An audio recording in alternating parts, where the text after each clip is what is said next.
Imagine living your life like it's just another sunny day. The bakery oven is warm, the market is buzzing, and then, without warning, the sky turns black. Ash begins to fall like snow.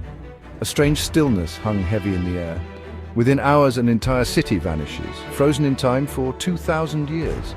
This is the chilling true story of Pompeii, but what really happened beneath the ash? We step onto ancient weathered stones.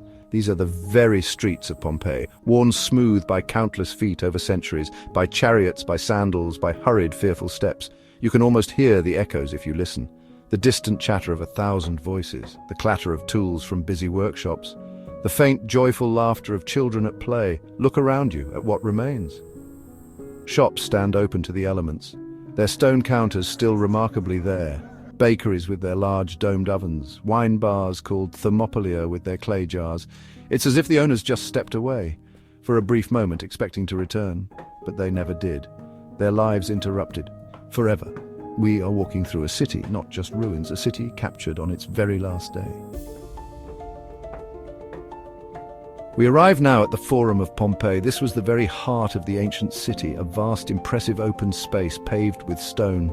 Surrounded by grand, important public buildings, temples to the gods, law courts, bustling markets. Imagine this place alive, bustling with people. Senators in their flowing togas discussing affairs. Merchants striking deals, their voices rising and falling. Citizens meeting, talking, living their public lives. Look up, beyond the ruined columns and walls. There it is, the cause of it all, Mount Vesuvius, majestic, beautiful, yet menacing. It dominates the skyline, a constant silent presence, a constant reminder of the immense power that sleeps often for centuries beneath the earth. The very power that awoke with such fury and sealed Pompeii's fate on that fateful day. Pompeii was buried, lost to the world, under deep layers of pumice and volcanic ash, waiting patiently to be rediscovered by later ages.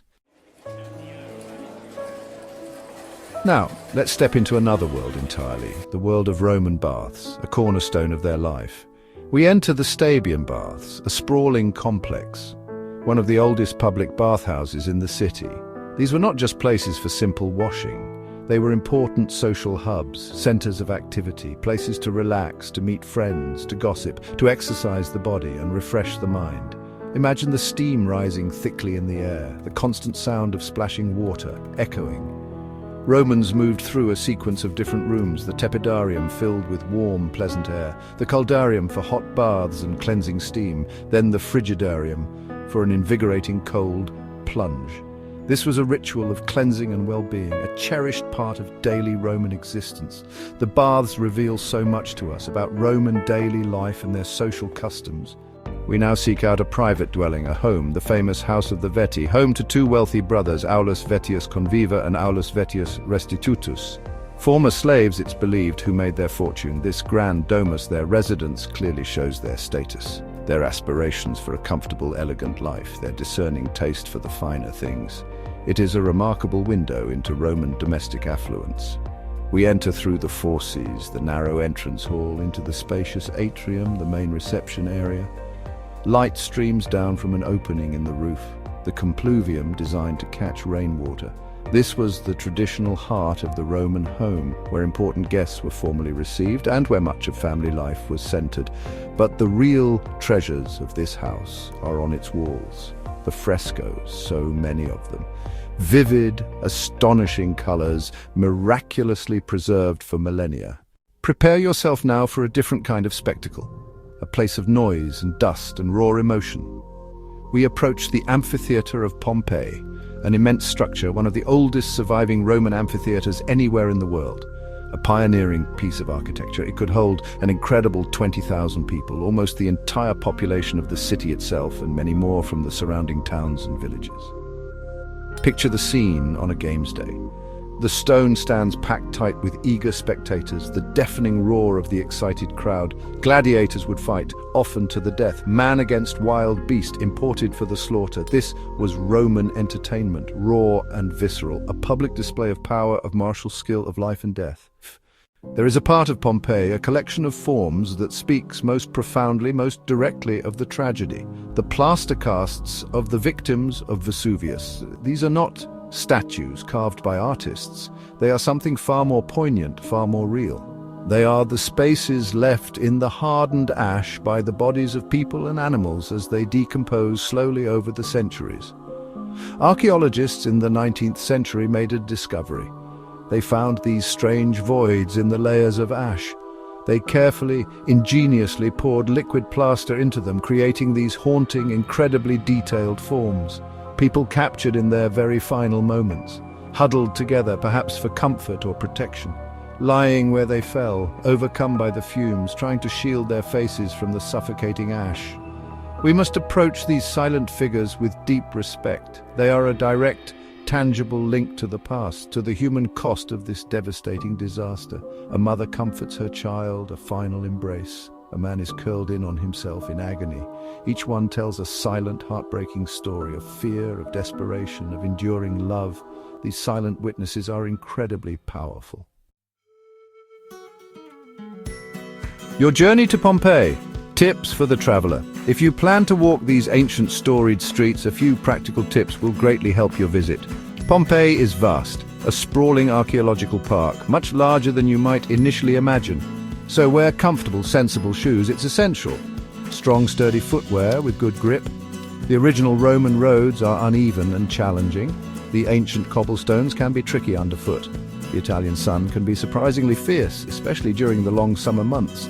There is not a great deal of shade across the wide open expanses of the ruins, so bring plenty of water to stay hydrated. A sun hat and sunscreen are also very wise.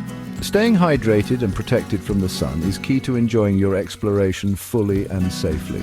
Consider combining your visit to Pompeii with a trip to the summit of Mount Vesuvius itself. You can hike to the crater's smoking rim or explore the nearby site of Herculaneum, Pompeii's smaller, perhaps wealthier neighbor town. Also buried by the very same eruption in 79 AD, but preserved differently by hot mud, not ash, offering a contrasting glimpse into Roman life. Allow plenty of time for your visit to Pompeii.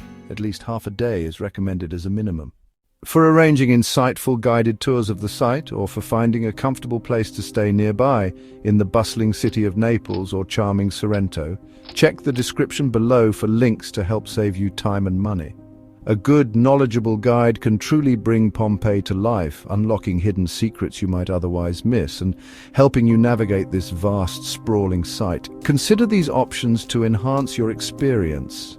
As the day draws to a close, find a quiet spot, perhaps overlooking the ancient silent forum, or from a vantage point with Vesuvius in the distance. Watch the sunset paint the sky with fiery colors over these ancient stones, these sleeping memories. It's a moment for quiet contemplation, for reflection on what Pompeii truly means, what it represents beyond the archaeology, beyond the history books. Pompeii is so much more than just a ruin. It's a mirror held up to the Roman world, reflecting their complex civilization in incredible detail. Their art, their architecture, their beliefs, their daily routines. But it's also a stark, unforgettable reminder of the awesome, untamable power of nature and the inherent fragility of human existence. It is a profoundly humbling, thought-provoking place. This city, lost to the world for so long, now speaks to us clearly across the millennia. It tells a timeless story of human life, suddenly, brutally and tragically interrupted. Yet in its very preservation, its unique fate, it offers an unparalleled precious gift to us all. Its shadow is long and its lessons profound.